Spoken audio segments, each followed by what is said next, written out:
संपाति ने वानरों को निर्भय करके उनके पास जाकर जटायु की कथा पूछी।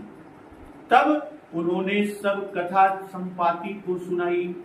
असुन संपाति बंधु गई करनी, रघुपति महिमा बहु विधि वर्णी। भाई की करनी सुनकर संपाति ने बहुत तरह से श्री रघुनाथ जी की महिमा वर्णन की। हर्ष शोक जुत वाणी, सुनिखर यानी संपाति ने क्या हर्ष शोक जुत वाणी, वाणी में हर्ष और शोक दोनों है। उसका पुरुषार्थ और हरि धाम की प्राप्ति हर्ष के कारण है और मृत्यु का समाचार शोक का कारण है। आवा निकट कपिन भय मानी, आवा निकट पहले कंदरा में बैठे वानरों की बातें सुनी, फिर निकलकर बाहर देखा कि बाहर होई देखे बहु कीसा। अब जटायु का वृत्तांत पूछने के लिए निकट आए।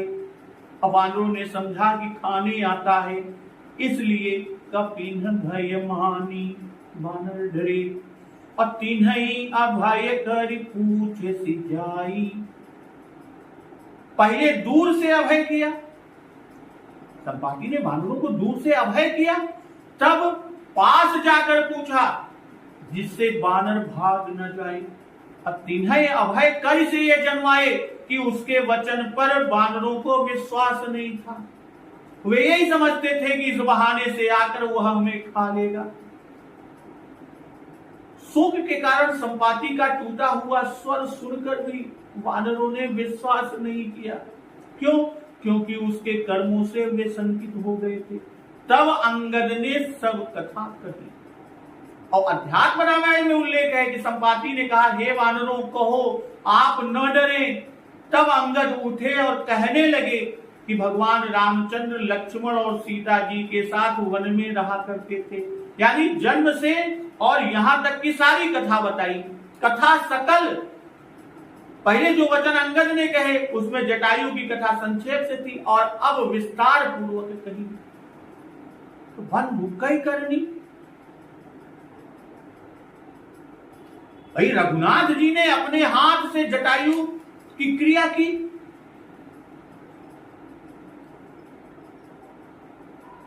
सुन संपाति बंधु कई करनी, रघुनाथ जी ने, राघव सरकार ने अपने हाथ से जटायु की क्रिया की और यह करनी सुनकर रघुनाथ जी की महिमा वर्णन की और कहा कि उन्होंने ऐसे अधम को मुक्ति दी कि गिध अधम ठग आमिष भोगी।